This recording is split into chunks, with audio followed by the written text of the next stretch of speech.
Assalamualaikum warahmatullahi wabarakatuh. Sahabat sehat Rumah Sakit Yarsi yang dimuliakan Allah. Ada satu hal yang menarik ketika kami 9 tahun menuntut ilmu di negeri Kinanah, Mesir. Yaitu bagaimana antusias dan bergembiranya masyarakat Mesir menyambut daripada bulan suci Ramadan.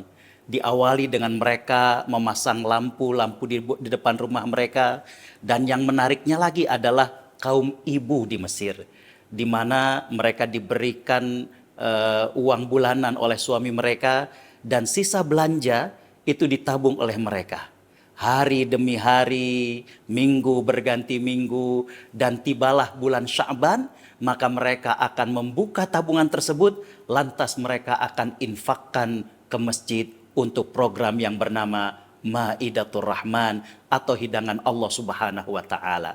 Sebuah paket berbuka yang lengkap, nasi khas bagaimana nasi Arab berminyak, dan juga sekerat besar daripada daging ditambah dengan buah. Ini menjadi makanan harian yang diberikan secara gratis kepada siapapun yang datang ke masjid untuk berbuka puasa. Mereka terinspirasi dengan sabda Nabi SAW yang mengatakan, man aftara iman, barang siapa yang memberikan makan kepada orang yang berpuasa, kana lahu ajruhu mithlu ajri fa'ilih, seperti orang yang berpuasa tanpa mengurangi pahala dari orang yang berpuasa itu sedikit pun. Sebuah motivasi yang sangat luar biasa. Dan bertambah lagi dermawan mereka ketika memasuki suasana i'tikaf di 10 malam terakhir di bulan suci Ramadan. Kami para mahasiswa tentunya merasa suatu keberuntungan yang luar biasa di saat kami i'tikaf di masjid-masjid. Selain berkesempatan untuk mengulang-ulang pelajaran yang kami terima, kami juga bersiap untuk ujian dan juga kami membaca Al-Quran tanpa kemudian kami memikirkan bagaimanakah sahur dan berbuka puasa.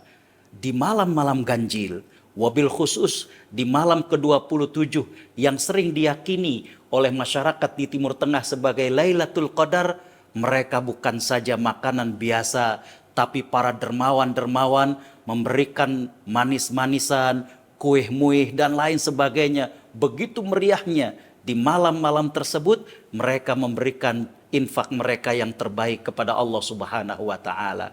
Hal ini berdasarkan dari pendapat kebanyakan para sahabat, di antaranya sahabat Abdullah bin Abbas radhiyallahu anhuma yang pernah ditanya oleh sahabat yang lain, "Wahai Ibnu Abbas, kalau menurut engkau kapan Lailatul Qadar itu?" Beliau mengatakan, Lailatul Qadar adalah malam yang dirahasiakan Allah Subhanahu wa taala. Tapi kalau menurut aku, Lailatul Qadar itu adalah malam ke-27. Karena ketika Allah Subhanahu wa taala berfirman dalam surat Al-Qadar bahwa malam itu penuh dengan kemuliaan, bagaimana Allah berfirman, a'udzubillahi minasyaitonirrajim, salamun hiya, sejahteralah malam itu, maka hiya adalah kata yang ke-27 dari surat Al-Qadar. Tentu Lailatul Qadar rahasia Allah Subhanahu wa taala, tapi para sahabat banyak yang menyampaikan bahwa itu adalah malam ke-27. Jadi masyarakat Mesir, mereka terinspirasi dengan bagaimanakah pahala memberi makan pada orang yang berpuasa bertepatan di malam itu. Mereka berharap Allah Subhanahu wa taala melipat gandakan infak sedekah mereka. Bahkan tidak sedikit di antara mereka yang sengaja menetapkan nisab dan haul zakat mereka. Jadi ketika mereka mengeluarkan zakatnya, bisa mengharapkan pahala yang berlipat-lipat ganda di sisi Allah Subhanahu wa taala. Tentunya ini menyisakan satu pelajaran penting kepada kita. Yang pertama adalah bulan Ramadan adalah tamu agung. Mereka yang berbahagia untuk menyambut bulan suci Ramadan pasti akan menyiapkan hal terbaik untuknya. Dan yang kedua adalah semangat untuk memberi makan pada orang yang berpuasa. Ada seorang syekh di sana mengatakan, beliau mengatakan, mari kita berpuasa minimal 2 bulan. 1 bulan kita yang berpuasa, 1 bulan lagi adalah dengan memberi makan pada orang yang berpuasa. Dan yang ketiga adalah ibarat kita lomba berlari, semakin dekat garis finish, maka tentu semakin effort yang kita keluarkan lebih. Maka menuju akhir daripada bulan Ramadan, bagaimana kesungguhan kita, infak kita, waktu kita kita serahkan untuk ibadah kepada Allah Subhanahu wa taala. Demikian, jazakumullah khairan. Wassalamualaikum warahmatullahi wabarakatuh.